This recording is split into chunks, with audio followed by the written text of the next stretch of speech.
Right, workshop update number 3.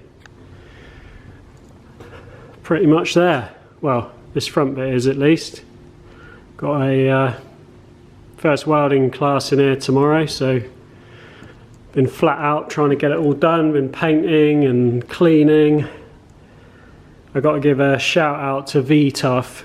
I'd said I needed like a vacuum cleaner that would be suitable for cleaning up a dusty workshop, and they sent me this absolute beast. And it is, I'm not normally this sort of guy that would get excited about a vacuum cleaner, but it's an absolute monster. It's got two motors in it, so you can have it on sort of like normal or hyperdrive, and it'll start like sucking in all your tools and cars and everything.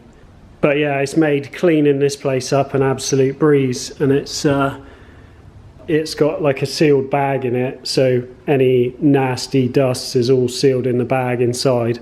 In an old workshop like this, you don't know what's been done in here, so it's nice to know that I'm hoovering it all up and it's staying in there. If you got a workshop, you can sweep it as much as you want, and you never really get the dust out. So, and it's got this like massive head on it that you can just basically use it like a broom.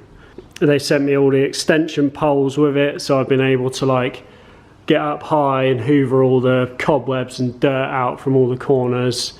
So yeah, shout out to Paul at VTuff. They also sent me some of these little stackable boxes as well, just to help with moving. So I've been able to keep stuff organised while I move it, which has been a real big help, because normally you just fling it all in boxes and then you get to the other end and you got to try and sort all through it again. So that's been a massive help. I've got a 10% discount code which you can use at VTuff for absolutely anything on their whole site. Happy days. Back to the workshop. So I can't remember how far I was with everything last time, but got my little unit in there, got the vice mounted on the wall here. I screwed some extra thick plywood into it all. I would like it mounted to a brick wall really, but the block on this side is that really soft, I don't know what you call it, just really soft breeze blocks, so I think it would probably pull out or just crack the blocks. So that was really seemed like the only decent spot for it, but that may end up moving. Got the original front of the P mounted up there. I've put this unit on wheels, just shorten the legs off, stuck some wheels on it. That's a perfect table for my toolbox, so that worked out nice. Got the lathe in. That was the heaviest bit of equipment to move, and saved that till last. And that was like tucked under a mezzanine at the other unit, so I had to drag it out basically by hand using ratchet straps. Ratchet strapped it to the 2-post ramp and then deadlifted it out from under the mezzanine, and then the owner, Andy, of the other place lifted it onto my trailer with his tractor, and then they forklifted it in this end for me. we were able to get it sort of all the way to about here, and then just put it on some little bits of rod and just rolled it in there. So that's yeah, perfect little spot, hidden out the way so it doesn't get all the grinding dust from the you know, like the fabrication end of the workshop. This is going to have a curtain all the way along here eventually, so I'll be able to sort of seal this end off and keep this end really nice and clean for the cars. Made a little shelf to go up there. Just trying to be a bit more organised with it all.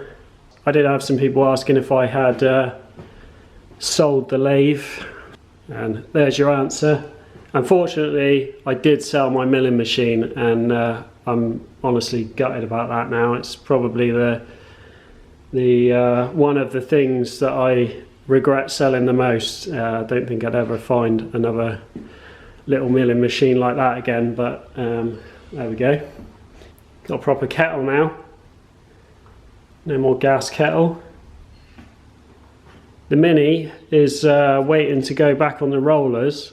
I took that for a little blast up the road before I loaded it up to bring it over here, and I'm going to say it feels significantly faster since I rebuilt the engine, which is pretty promising, but it still needs to go on the rollers to confirm.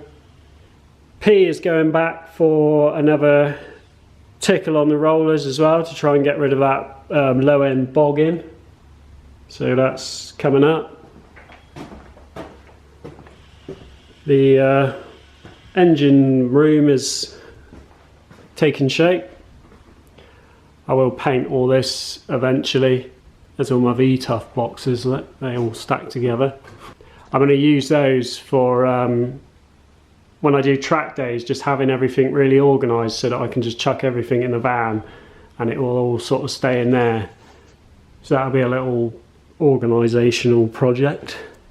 And then I had another one of these which was left in the unit, which I just didn't really want to bin. So I've ended up just chucking it in there out of the way for now. So yeah, that's where I'm up to. Little Cortina's out there, basking in the sun.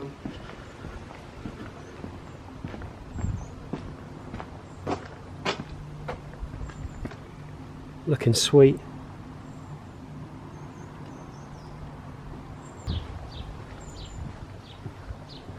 Got a sign up on the wall. So there we go. Oh, got a winner for the EWM welder raffle. Winner is, focus, Rob Jones. Congratulations mate, you've won the Pico MIG Pulse welder.